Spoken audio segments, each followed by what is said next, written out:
Hello, my name is Nathan Chinander with Art in the World and Workplace instructor Aaron Brandell, and I want to thank you for being so good that I hired you. We are opening a brand new branch, and this is our second branch for the company, and we are going to be the first employees in the new location. I want to communicate our vision for the appropriate office culture. At our first location, I was the art curator, among many other things, and I want to rely on us to fill our new building with art. I want to create a creativity constitution where employees have the right to make and present art to their coworkers and create an environment that is more fun and works to instill creativity into our thought process at work and at home. Companies grow through creativity, and art can kickstart that mental thought process.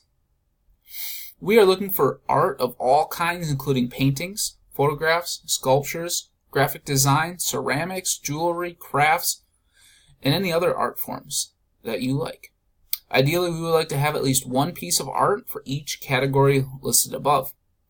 Anything that is not appropriate in the workplace, like pornography, drugs, racism, discrimination, or listed as we won't accept in the company employee manual, will not be tolerated, and all artwork will be screened for approval by me at nathan.chinander@bigworkplace.com. Another way to look at it is if the artwork would not be suitable for a fifth grader, it won't be suitable in the workplace. If you believe any artwork is sensitive or not appropriate, you can email me or your manager, whoever you feel more comfortable with. There are two different levels or classes of art, and they are high and low art. The concept of high and low art can be traced back to the 18th century ideas about fine art and craft. Writers in the 1700s drew a line between work that is contemplated purely for aesthetics, i.e. fine art or high art, and work that has some sort of utility or function, craft or low art. The direct quote from Rapidian. High art and low art are often confused with expensive and not expensive. This is not the case. They are also confused for how well liked it is, and this is also not the case. High art is often something that needs to be looked at for a longer period of time so it can be fully understood. A handmade cup would be considered low art, and the same cup with an ornate handle and intricate design would be a blend of high and low art.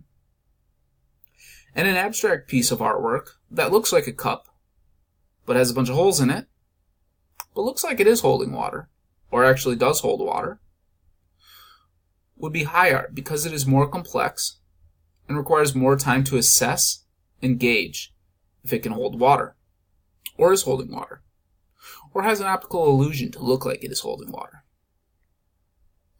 Art in the workplace provides a better environment for the employees, potential employees, clients, and potential clients that come into our business as well. If a coworker has their own art in the building, that is even more important in my opinion, because the work is done by a fellow coworker. Art is something that is created by human hands or through human force.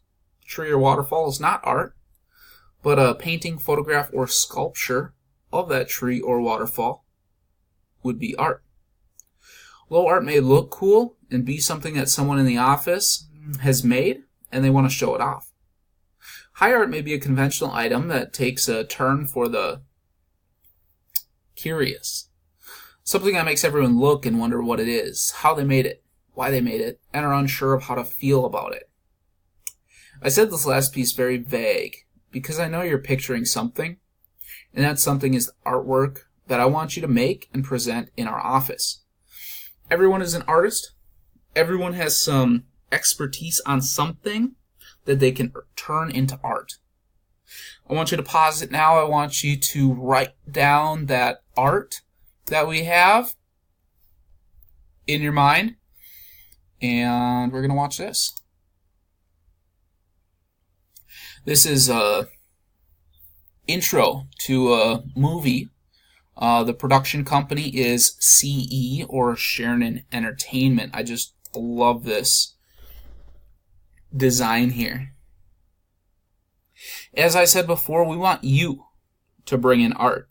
We hope to increase the overall look of our business environment increase coworker interaction with an increase in communication directly related to artwork, and increase the fun at work. Who doesn't want fun at work? Furthermore, as a company, we like to recognize the new artwork and the artist with a company-wide email with the artist bio, with the artist biography, their story on the artwork, and any other information that the artist would like to add. We would also like to increase employee engagement and create a fun work environment. See if we can get this one to play. There we go. This is a piece of art that I made. It is something I did not like because it was not perfect. I destroyed many pieces of pottery in high school that wasn't perfect, but after this one collapsed, I decided I liked it and wanted to keep it. We expect every artist to post that biography of themselves and explanation next to their artwork, and to accept feedback on their art form from other individuals. All artists should welcome being challenged in artistic discussion, in good and bad reviews, and all employees should be civil in regards to any artwork discussion. We want to foster growth and communication between all employees and to work better together as a team. I understand that some people may not want to have an artwork or bio that says their name for everyone to see. Some people may not be as outgoing as me or you, but I want anybody that is more shy to write a pseudonym for a name, then still include a biography.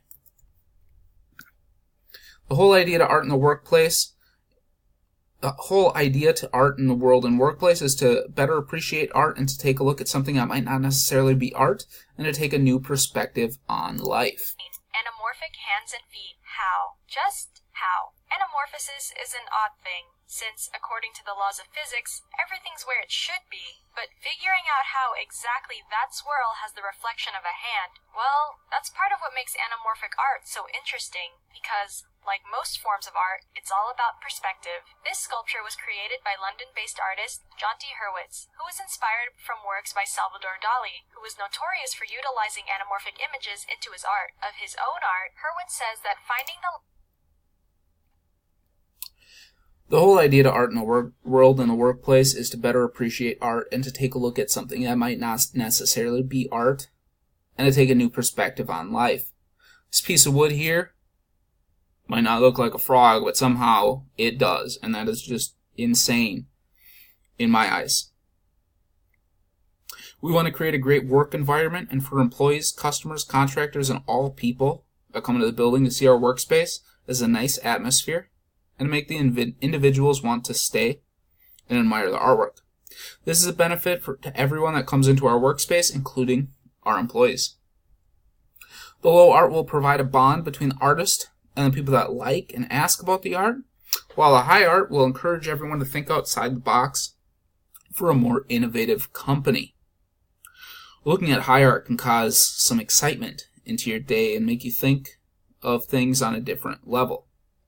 If you look at all new things, art, work, and personal events with an open mind, you can come up with some non-standard approaches to the various problems in your life.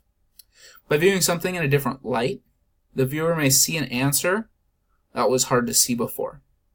Art can provide that different viewpoint, which can inspire innovation and growth in the company. Again, I want to welcome you to work with us, and I want you to think about and work on some art.